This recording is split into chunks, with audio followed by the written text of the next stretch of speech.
उनके होठों पर एक हल्की सी मुस्कान आती है और आंखों से एक आंसू चुपके से निकलकर गाल पर बह जाता।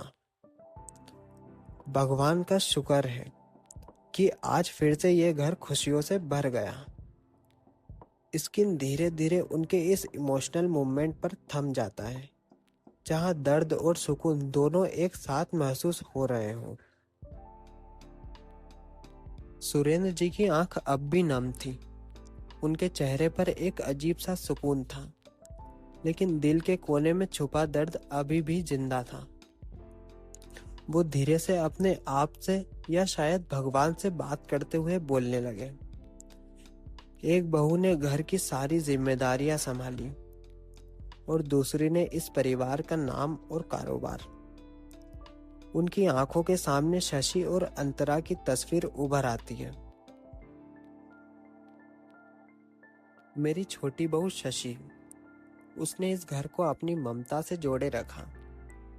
एक अच्छी गृहिणी बनकर उसने हर रिश्ता संभाला, हर कोने में अपनापन भर दिया। उनके होठों पर हल्की सी मुस्कान आती है। और मेरी बड़ी बहू अंतरा, उसने कंपनी के गिरते हुए हालात को संभाला, लॉसेस को खत्म करके उसे नए शिखर पर ले गई। आज जो कुछ भी है उसमें उसकी मेहनत और समझ साफ दिखाई देती है। वो थोड़ी देर के लिए रुकते हैं, एक लंबी सांस लेते हैं, जैसे हर याद को महसूस कर रहे हों।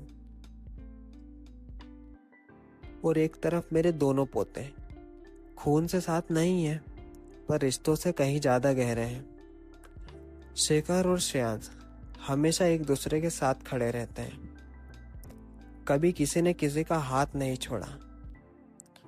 उनकी आवाज में एक दुआ घुल जाती है, हे भगवान, इनके बीच कभी कोई दूरी ना आए।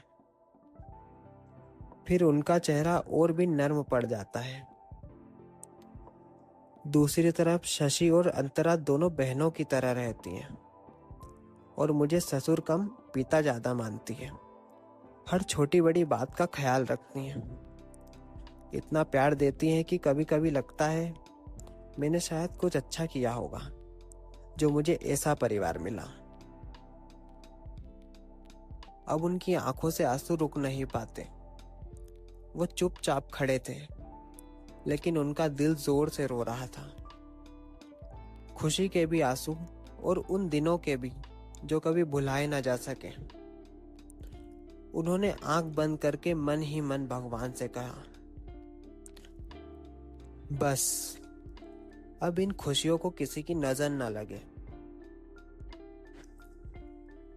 एक आंसू धीरे से गिरता है और स्किन उसी पल पर थम जाता है जहां एक पिता का दिल अपने परिवार के लिए दुआओं से भर चुका था। अचानक कॉरिडोर की शांति को तोड़ते हुए एक एम्प्लॉय तेज कदमों से आता है। वो सुरेंद्र जी के सामने रुककर हल्का सा सर झुकाता है। सर, श्रेयांश सर आ गए हैं। सुरेंद्र जी एक पल के लिए जैसे अपनी यादों से बाहर आते हैं। उनकी आंखों की नमी अभी भी बाकी होती है, लेकिन वो तुरंत खुद को संभालते हैं। अपनी उंगलियों से आंखों के कोने को हल्की सी रब करते हैं, बिल्कुल नॉर्मल टोन में कहते हैं, ओके। फिर वो हल्का सा हाथ उठाकर उसे जाने का इशारा कर देते हैं। एम्प्लॉय जी सर कहकर वहां से निकल जाता है और कॉरिडोर फिर से शांत हो जाता है।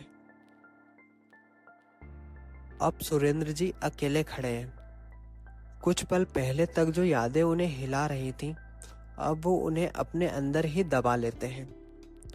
वो सीधा खड़े होते हैं, अपनी कोट थोड़ी सी ठीक करते हैं, जैसे अपनी जज्बात भी सेट कर लिए हों। एक गहरी सांस लेकर वो अपने आप से धीरे से कहते हैं, अब नहीं, अब सब ठीक है। उनके चेहरे पर फिर से वही गरिमा और मजबूती आ जाती है जो एक परिवार के मुखिया की पहचान होती है। और फिर बिना पीछे देखे वो धीरे धीरे वहां से चले जाते हैं। श्रेयांश कौन है? क्या है शेखावत फैमिली का राज? जानने के लिए बने रहिए हमारे साथ। सब्सक्राइब कीजिए मी स्टोरीज को और सुनते रहिए सच्ची मोहब्बत।